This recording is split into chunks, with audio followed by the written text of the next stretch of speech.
আপনার লেকচার শোনার পরে জানতে পারলাম যে মুসলিমদের জন্য দাওয়া খুব গুরুত্বপূর্ণ।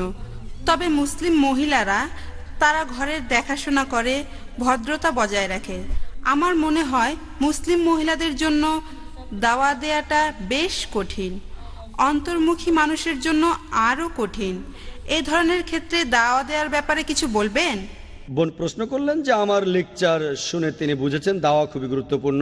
দাওয়া দেওয়া আবশ্যিক বোন, গুরুত্বপূর্ণ ঠিক আছে, তবে আবশ্যিক, এটা আবশ্যিক আর সেজন্য গুরুত্বপূর্ণ। আপনি প্রশ্ন করলেন একজন মহিলা কিভাবে দাওয়া দেবেন অমুসলিমদের কাছে, বিশেষ করে যদি ভদ্রভাবে করতে চান। অনেক মানুষের ভুল ধারণা আছে যে শুধুমাত্র বহির্মুখী হলে দাওয়া দিতে পারবেন, ব্যাপারটা আসলে এমন না বোন। অনেক ভদ্র মহিলা আছেন মাশাআল্লাহ, তারা যথেষ্ট আধুনিক মাশাআল্লাহ, আর তারা দাওয়া দিচ্ছেন আলহামদুলিল্লাহ। কিন্তু যে মানুষটা অন্তর্মুখী সে কিভাবে দাওয়া দেবেন? বোন, মানুষের একটা ভুল ধারণা আছে যে দাওয়া মানে কথা বলা। দাওয়া মানে শুধু কথা নয়, দাওয়ার অনেক প্রকারভেদ আছে। একজন লোকের সাথে কথা বলতে পারেন, বাসায় অনেকজনের সঙ্গে কথা বলতে পারেন, চিঠি লিখতে পারেন, ইমেল পাঠাতে পারেন।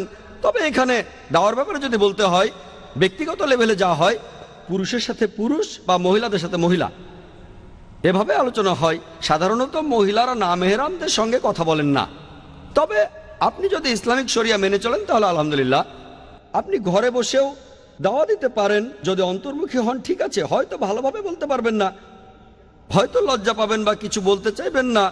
আমি আমার চাইতে খারাপ অবস্থায় কোনো দায়ীকে পাইনি। আমি একজন তোতলা বোন, কারোর সাথে কথা বলতে গেলে আমি তোতলাই। কেউ আমার নাম জিজ্ঞেস করলে বলতাম যা যা যা জাকির। একসময় আমি এভাবেই কথা বলতাম। আলহামদুলিল্লাহ আল্লাহ আমার পথ খুলে দিয়েছেন। তারপর মেডিকেল থেকে পাশ করলাম 12 বছর আগে। তারপর আমি এই দাওয়ার ক্ষেত্রে আসলাম মাশাআল্লাহ। আমি আগের প্রশ্নের উত্তরেও যে কথাটা বলেছিলাম, যদি আল্লাহ সুবহানাহু ওয়া তাআলার পথে কেউ জিহাদ করেন তার পথ আল্লাহ খুলে দেবেন, আপনি যেই হন। বেশিরভাগ মানুষ 99%-এরও বেশি যারা দাওয়া দিতে আসেন, আমি শুরুতে তাদের অনেক পিছনে ছিলাম। আমি এটা করতে পেরেছি আল্লাহর সাহায্যের কারণে। আল্লাহ সাহায্য করলে কেউ তাকে হারাতে পারে না, সাহায্য না করলে কেউ তাকে বাঁচাতে পারে না। সেজন্য মুমিনগণ আল্লাহ তাআলার উপরে নির্ভর করুক, এটা সূরা ইমরানের 160 নম্বর আয়াতে উল্লেখ করা হয়েছে। তাহলে বোন শুরু করেন। যদিও ভেবে থাকেন কথা বলতে পারবেন না, কথা বলতে চাইবেন না, আপনি অন্তর্মুখী, তারপরে শুরু করেন, আর ইনশাআল্লাহ আল্লাহ সাহায্য করবেন। আর মহিলা হয়ে ভদ্রতার সাথে দাওয়া দিতে পারবেন না এমনটা নয়। অনেকের ভুল ধারণা আছে যে ভদ্র মানে ঘরে বসে থাকা। ভদ্র মানে ভদ্র, ঘরে বা বাইরে ইসলামিক শরিয়া মেনে চলেন, দৃষ্টি নিচু করেন। সত্যি বলতে নম্র একজন মহিলা অন্য একজন রুক্ষ মহিলার চাইতে ভালো দাওয়া দিতে পারবেন। এই মহিলা যখন বাইরে বের হন ইসলামিক নিয়মে সেটাও এক ধরনের দাওয়া। আর যখন ধর্ম প্রচার করেন, কথা বলেন, ইনডাইরেক্ট দাওয়া। আমার মনে পড়ে গেল যে আজ সকালে আমাদের ফাউন্ডেশনের জন্য কিছু মহিলা ট্রেনারের ইন্টারভিউ নিচ্ছিলাম। বোম্বে শহরের অনেক মহিলা এসেছিলেন। তারা আসার পর ইন্টারভিউ নিলাম, তাদের সাথে কথা বললাম, আমার বোন আর আমি। আর এইসব মহিলা তারা আমাদের প্রশ্ন করলো যে আচ্ছা, আমরা ট্রেনিং দিতে আসলে শাড়ি পরে আসতে পারবো অথবা সালোয়ার কামিজ কি পরে আসা চলবে? তারাই প্রশ্ন করছে, আমরা তাদের কিছুই বলিনি। তারা মহিলা, ট্রেনিংও দেবেন মহিলাদের, এটাও হলো দাওয়া। আমাদের কথা, আমার বোন যেভাবে হিজাব পরেছে, তারাই তখন বললো সালোয়ার কামিজ কি পরা যাবে নাকি অন্য কিছু পরবো। আমরা কোনো নিয়ম বানাইনি, তারা তো ট্রেনার, সবাই প্রফেশনাল, আমরা মাইন্ড করবো না। তারা মহিলা, সালোয়ার কামিজ বা অন্য যা কিছুই পরুক, তারা যে পোশাকই পরুক তাতে কোনো সমস্যা নেই। কিন্তু সেখানে আমার বোন যে পোশাক পরেছে সেটা তো সবাই দেখছে। অমুসলিম প্রফেশনাল, বিদেশ থেকে ট্রেনিং পাওয়া মানুষকে কথা বলার উপর ট্রেনিং দেয়, তারা প্রশ্ন করেছে কেন? কারণ তারা আমার বোনকে দেখেছে। ইসলাম সম্পর্কে আমরা কিছুই বলিনি, সেখানে শুধু কাজের কথা বলেছি। আর সেখানে আমাদের উপস্থাপনাটাই ছিল দাওয়া। আলহামদুলিল্লাহ তাদের এমন কোনো শর্ত দেয়নি যে ট্রেনিং দিতে গেলে হিজাব পরে আসতে হবে, এটা আবশ্যিক না। তারা অমুসলিম ছিলেন, তাই আলহামদুলিল্লাহ। তাই বোন, ব্যাপারটা এমন না যে ভদ্র হলে দাওয়া দিতে পারবেন না। সত্যি বলতে ভদ্র হলে ভালো দাওয়া দিতে পারবেন, আপনি ভালো অবস্থানে থাকবেন। আর কিছু কিছু পরিস্থিতিতে বলতে পারেন, আমি মহিলা, সাধারণত ঘরেই থাকি, বাইরে খুব বেশি আলোচনা করতে চাই না, কথা বলতে পারেন টেলিফোনে, ইন্টারনেটে যোগাযোগ করতে পারেন, মহিলাদের সাথে আলোচনা করাই ভালো। এভাবে দাওয়া দিতে পারেন, তাদের বই পাঠাতে পারেন, ভিডিও ক্যাসেট দিতে পারেন, অডিও টেপ দিতে পারেন ইত্যাদি। আপনি আপনার মুসলিম বন্ধুদের জানাতে পারেন, সবাইকে জানাতে পারেন। পরিচিত অমুসলিম না থাকলে আপনি মুসলিম বন্ধুকে বলেন তার কোনো অমুসলিম বন্ধু আছে কি যে ইসলাম সম্পর্কে জানতে চায়, সমস্যা নেই। যে জাকির ভাই একজন অমুসলিম বন্ধুও নেই, আচ্ছা আপনার মুসলিম বন্ধুদের বলেন তাদের অমুসলিম বন্ধু আছে কিনা, প্রশ্ন আছে কিনা, সহজ। আল্লাহ আপনার পথ খুলে দেবেন। আর আপনি শুরু করলে ইনশাআল্লাহ আল্লাহ সাহায্য করবেন। তবে আপনাকে শুরু করতে হবে, আর দেরি করবেন না, এখনই শুরু। আশা করি উত্তরটা পেয়েছেন। কোনো ভাইকে প্রশ্ন করবেন? হ্যাঁ ভাই। আসসালামু আলাইকুম। ওয়ালাইকুম আসসালাম রহমতুল্লাহ বারাকাতুহু। কোরআনে অ্যানথ্রোপোমরফিজমের অভিযোগটা আমরা কিভাবে খণ্ডন করব? যেমন ধরেন আল্লাহর হাত, আল্লাহর ডান হাত, অথবা আল্লাহর চোখে।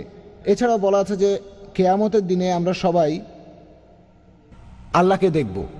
এই অভিযোগটা কিভাবে খণ্ডন করব? তারা বলে যে কোরআন আল্লাহ তাআলাকে একটা আকার দিচ্ছে। ভাই প্রশ্ন করলেন যে অ্যানথ্রোপোমরফিজমের যে ফিলোসফি, যেটা ইসলাম বিশ্বাস করে না, কিন্তু ইসলামে কেন বলছে যে আল্লাহর হাত আছে আর কিয়ামতের দিন আল্লাহকে দেখতে পাবো? আর অ্যানথ্রোপোমরফিজম শব্দটার অর্থ কি? অ্যানথ্রোপোমরফিজম মানে মহান স্রষ্টা তিনি পৃথিবীতে আসছেন বিভিন্ন জীবের রূপে, আর সেই রূপ নিয়েছেন যাকে আমরা চিনি। যেমন ধরেন মানুষ চিন্তা করবে একজন মানুষের মতো, পশু চিন্তা করবে পশুর মতো। তাহলে পশুদের জন্য আসবে একটা পশু, কিন্তু যেহেতু তিনি ঈশ্বর পশু হয়ে এসেছেন এই পৃথিবীতে, তখন পৃথিবীর মানুষও সেই পশু ঈশ্বরকে শ্রদ্ধা করবে। এভাবে ঈশ্বরের বিভিন্ন রূপ দেখা যায়, যেটা কল্পনা করতে পারি, যেটা চিন্তা করতে পারি। সেজন্যই বললাম ইসলাম বিশ্বাস করে না অ্যানথ্রোপোমরফিজমে। এখন এই ফিলোসফিটার ভিত্তি হলো এই যে আমাদের সৃষ্টিকর্তা এত মহান, এত পবিত্র, এত ধার্মিক যে তিনি মানুষের অসুবিধাগুলো বুঝতে পারেন না। অ্যানথ্রোপোমরফিজম এটা হলো মানুষের ক্ষেত্রে। তাই মানুষ এমন বলে যে তিনি খুব পবিত্র, খুব বিশুদ্ধ। তিনি জানেন না যে মানুষের কেমন লাগে যখন ব্যথা পায়, যখন সমস্যায় পড়ে, যখন সে বিপদে পড়ে। তাই আমাদের স্রষ্টা একজন মানুষ হয়ে জানতে চান মানুষের জন্য কোনটা ভালো আর কোনটা খারাপ।